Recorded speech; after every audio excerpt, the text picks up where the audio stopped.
Assalamualaikum warahmatullahi wabarakatuh. Perkenalkan, nama saya Junandra Madina dari kelas TIB 4A. Di sini saya akan menjelaskan analisis prioritas kriteria penentuan lokasi puskesmas menggunakan metode suara di Kota Ambon.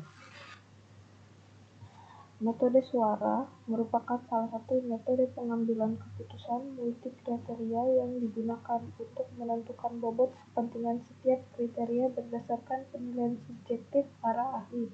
Metode ini mengubah preferensi atau tingkat kepentingan yang diberikan oleh pakar menjadi nilai kuantitatif sehingga dapat digunakan dalam proses pengambilan keputusan secara lebih sistematis dan terukur. Selain itu, suara memiliki keunggulan dalam fleksibilitas dan kemampuannya menyesuaikan dalam kondisi nyata karena melibatkan pengalaman dan penilaian langsung dari para ahli. Di sini ada rumus dari metode suara. Menghitung nilai rata-rata kepentingan kriteria atau TJ.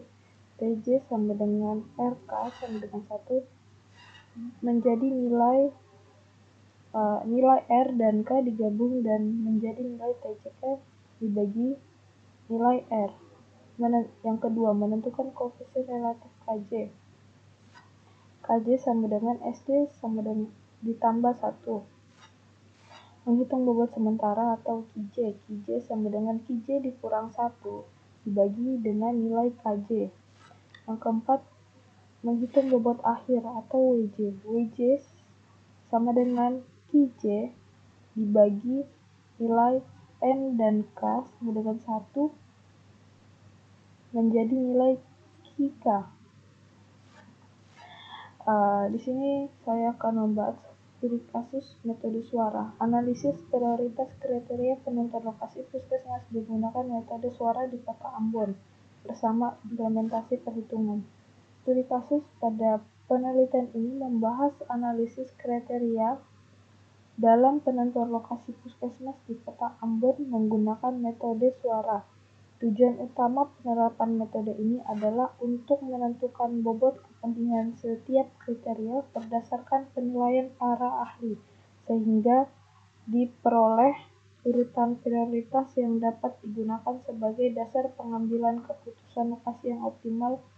Adapun tahap perhitungan metode suara sama dengan rumusnya tadi, ada menghitung penentuan bobot awal, menentukan koefisien relatif, menghitung bobot sementara atau KJ, dan yang terakhir menghitung bobot akhir atau WJ. Di sini kita langsung mencobanya untuk menghitung di Excel.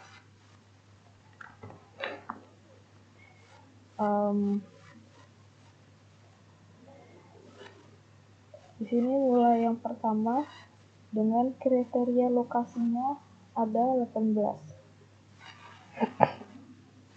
Yang pertama kita akan menghitung nilai TJ atau nilai bobot awal.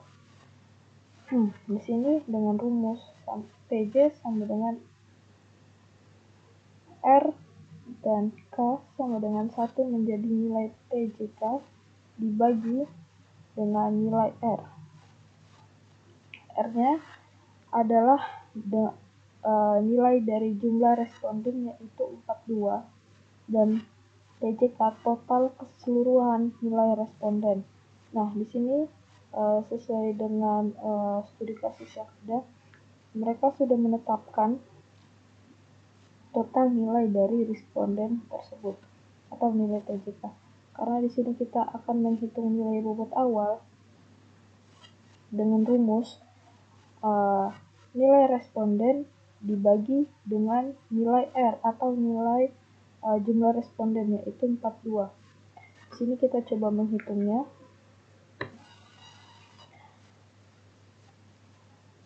Nilai responden dibagi 42, jumlah keseluruhan total itu ada 4,833. Kita coba lagi untuk nilai yang kedua. 201 dibagi dengan 42. Di sini 4,7857 sama dengan nilai yang ada di tabel. Begitupun seterusnya sampai mendapatkan nilai tabel yang terakhir. Di sini kenapa ada 9,5? 9,5 adalah nilai hasil penjumlahan rata-rata dibagi dengan nilai jumlah kriteria yang ada, yaitu 18. Jadi nilainya adalah hasilnya 9,5. Selanjutnya kita akan menghitung nilai koefisien relatif atau nilai KJ. Di sini dengan rumus KJ sama dengan SJ sama dengan 1. Di sini kita sudah menetapkan nilai SJ dengan awalan 0 karena nilai defaultnya adalah 0. Terus selanjutnya kenapa 0,1? Karena rumus dari perhitungan suara itu nilai SJ ditambah 0,1 menjadikan hasil 0,1. Begitupun seterusnya sampai nilai akhir. Karena di sini kita akan menghitung nilai koefisien relatifnya, kita akan menghitung nilai koefisien relatifnya.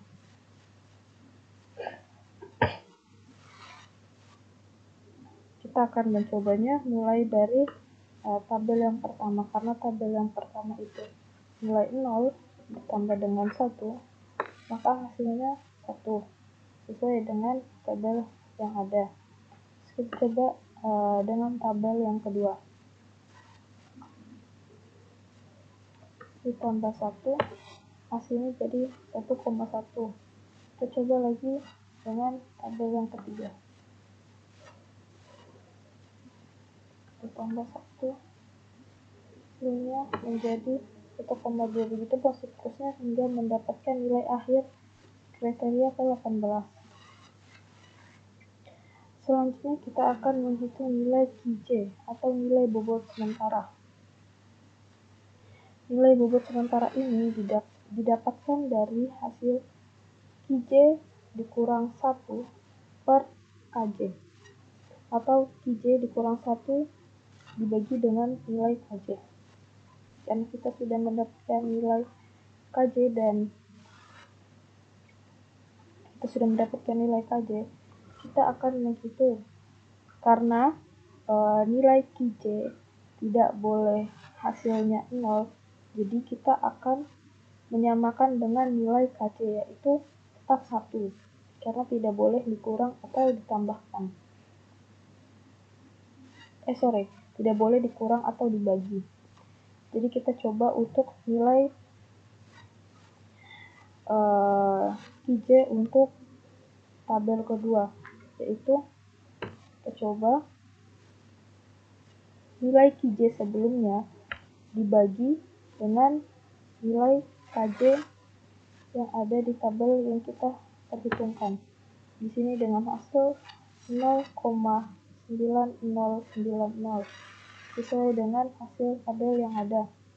Kita coba lagi untuk nilai tabel yang ada. Jadi setiap perhitungan kita bagi dengan hasil nilai KJ sebelumnya, kita bagi dengan hasil nilai KJ yang ada. Di sini 0,75 sesuai dengan hasil ada. Nah, selanjutnya kita akan menghitung nilai bobot akhir atau di sini nilai bobot akhir WJ sama dengan KJ dibagi nilai R dan K dengan 1 menjadi nilai KJ. Nilai WJ didapatkan dari hasil sebelum menghitung nilai WJ, kita menghitung total keseluruhan nilai KJ, karena nanti yang kita perhitungkan total keseluruhan nilai KJ dibagi dengan nilai KJ. Jadi begini, kita coba untuk di tabel pertama.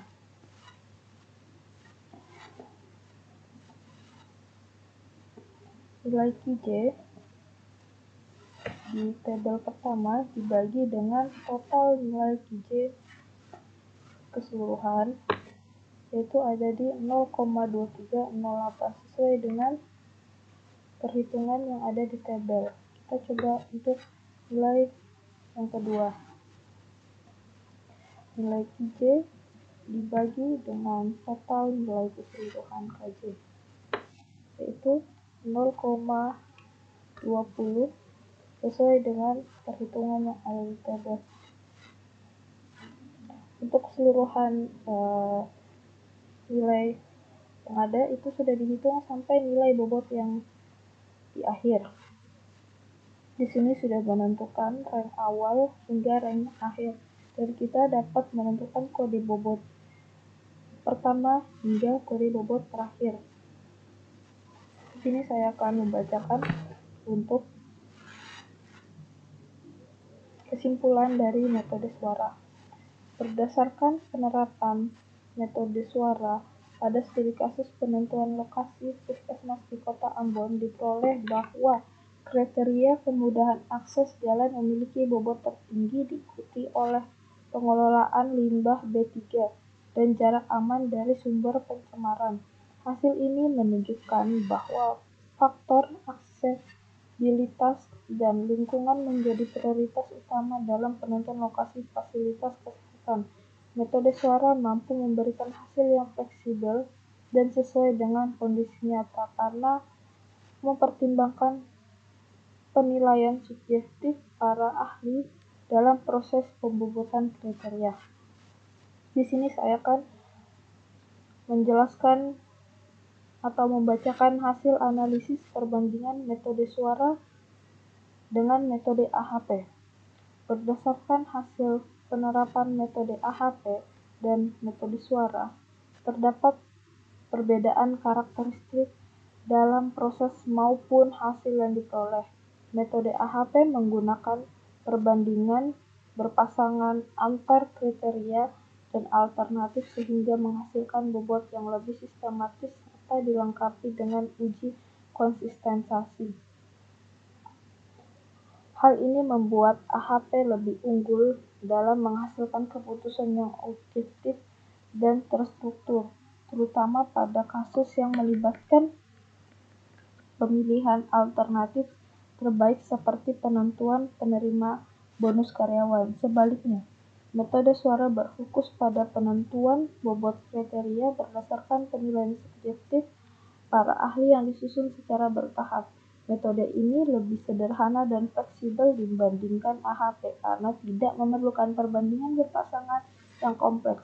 Oleh karena itu, suara lebih efektif digunakan pada kasus yang menitik beratkan pada penentuan prioritas kriteria, seperti dalam analisis lokasi pembangunan fasilitas kesehatan. Dari segi perhitungan, AHP cenderung lebih kompleks karena melibatkan matriks perbandingan dan uji konsistensi, sedangkan suara lebih mudah diterapkan karena prosesnya lebih sederhana dan langsung. Namun AHP memiliki kelebihan dalam hal validitas hasil karena adanya pengujian konsistensi. Sementara suara lebih bergantung pada subjektivitas penilai. Dengan demikian, kedua metode memiliki keunggulan masing-masing. Metode AHP lebih cocok digunakan untuk penentuan peringkat alternatif secara detail dan terstruktur, sedangkan metode suara lebih sesuai untuk menentukan bobot kriteria secara cepat dan fleksibel. Pemilihan metode yang tepat sebaiknya disesuaikan dengan kebutuhan dan karakteristik permasalahan yang dihadapi. Sekian pembahasan dari kelompok ini, yang lebihnya mohon maaf. Assalamualaikum warahmatullahi wabarakatuh.